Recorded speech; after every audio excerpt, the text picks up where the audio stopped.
What's going on, everyone, and welcome back to Sacred Cards. Today I'm coming at you with an update to my Witchcrafter deck profile. This is another fan favorite and one that doesn't get as much love as it should in my opinion. This is a 40 card build and it's a lot of fun to play using its unique playstyle. I absolutely love the artwork. Infinity Chasers was definitely one of my favorite sets of all time, and I love spellcaster decks, so I've been working with the deck ever since. Constantly messing around with the ratios. I'm always trying to keep the build as pure as possible to ensure the deck does what it does best. So with all that said, I'll go through my deck list and try and explain the cards as best I can. Let's get right on into it, starting off with the high level witches. One copy of Witchcrafter Madame Vere. Madame Vere is the main boss monster. Quick effect, you can discard a spell to negate the effects of all monsters your opponent controls until the end of the turn. Also, if your spellcaster monster battles, you can reveal any number of spells with different names in your hand to increase its attack and defense by 1,000 for each card revealed. Next up, and one of my favorite cards in the deck, is one copy of Witchcrafter Golem Aruru.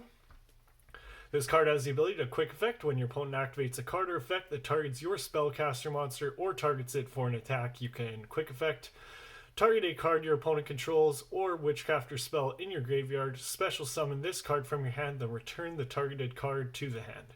During your opponent's standby phase, recycle this card back to your hand. For the other boss which I play is one copy of Witchcrafter Hane.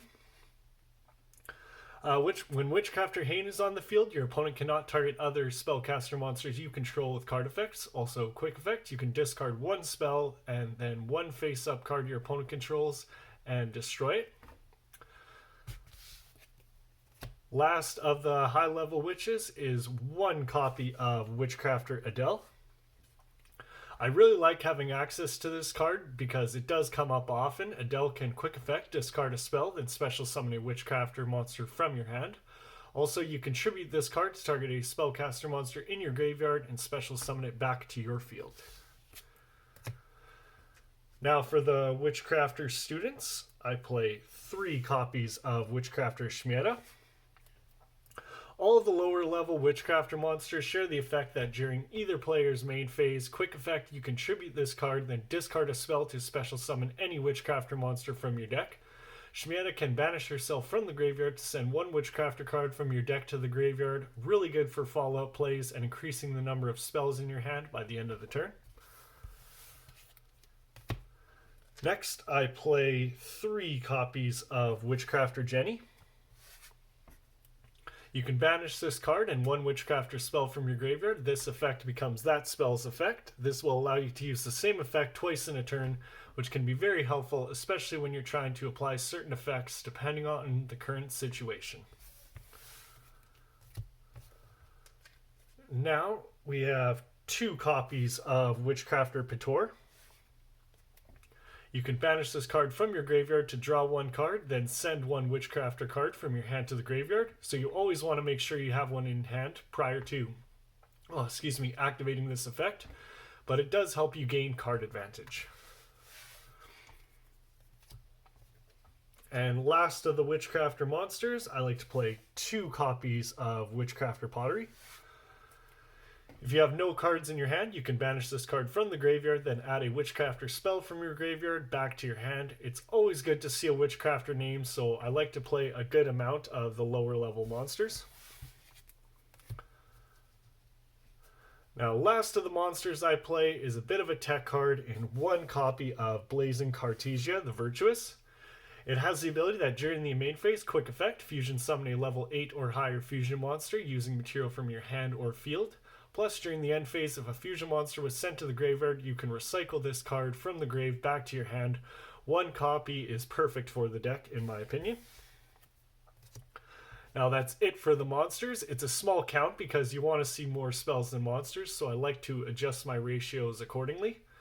Now for the spells, starting off with your main searcher, three copies of Witchcrafter Creation. This card lets you add any Witchcrafter monster from your deck to your hand, and all of the Witchcrafter spells share the effect that if you didn't use the card's first effect, they can return themselves from the graveyard back to your hand during the end phase as long as you control a Witchcrafter monster. Next up, I play 3 copies of Witchcrafter Unveiling. This quick play spell can special summon a Witchcrafter monster from your hand, and if you do, for the rest of the turn, your opponent can't activate cards in response to your spellcaster monster effects. Now for the fusion spell, 3 copies of Witchcrafter Confusion Confession. You can fusion summon 1 fusion monster from your extra deck using monsters from your hand or field as material, including a Witchcrafter monster, giving you easy access to your copies of Vice Madame, which is a very powerful card to have on the field at any stage of the game. For recovery, I play 2 copies of Witchcrafter Holiday. You can target a Witchcrafter monster in your graveyard and special summon it. It's a monster reborn for the deck and really good for reviving your high-level witches.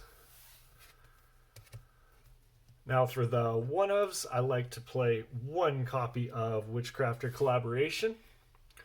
This card can target a Witchcrafter monster you control, and that card can make a second attack during your battle phase this turn. Also, if it attacks, your opponent can't activate spells or trap cards until the end of the damage step.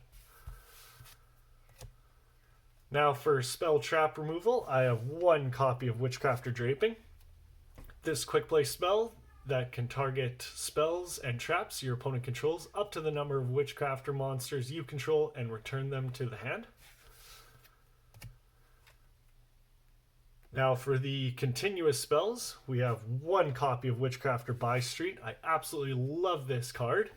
The continuous spells share the effect that if their first effect wasn't used, they return themselves from the graveyard back to your hand or back to your field instead of the hand like the others.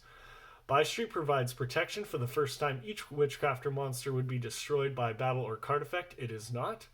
Also, if a Witchcrafter monster would discard a spell to activate an effect, you can send this card from the field to the graveyard instead.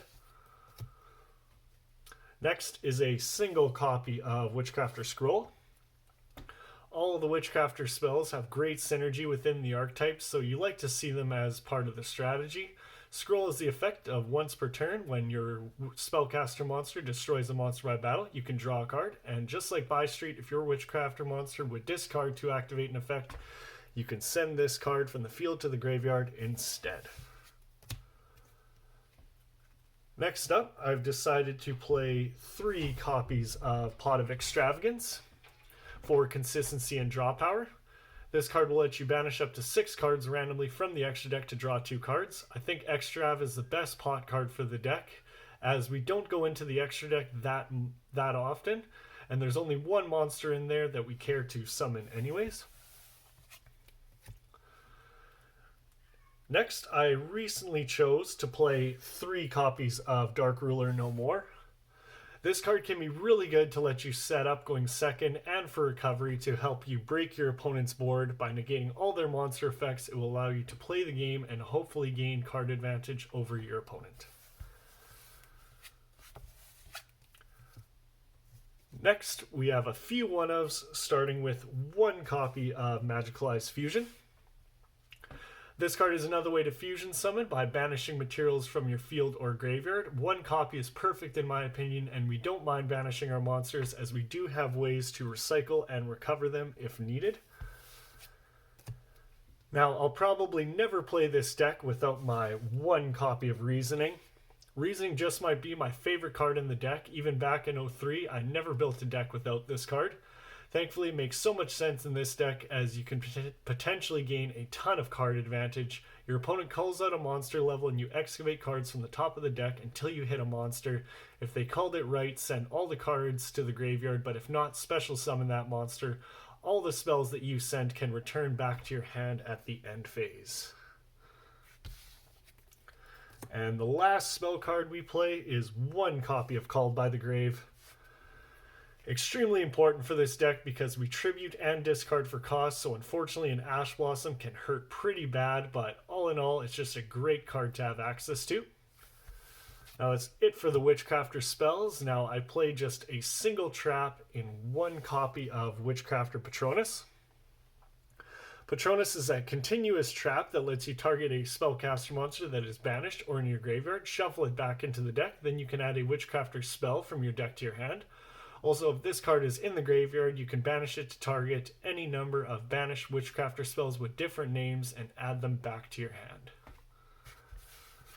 Well, that is it for the main deck. Now moving on to the extra deck. You don't always go into your extra deck, so a lot of this can be up to personal preference. But one of my favorite cards in the deck is 3 copies of the boss monster from Magnificent Maven's Witchcrafter Vice Madame. You can fuse her with any Witchcrafter and Spellcaster monster. You can activate each of her quick effects once per turn. Each time a spell card effect or Witchcrafter monster effect is activated, you can either destroy a card on the field, special summon a level 6 or lower Witchcrafter from your hand or deck, or you can add back a Witchcrafter spell or trap from your graveyard to the hand.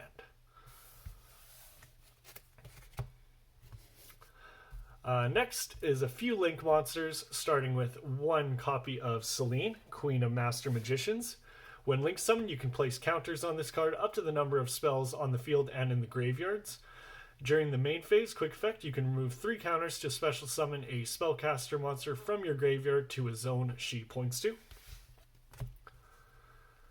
Next is 1 copy of Crowley, the First Prophecyr.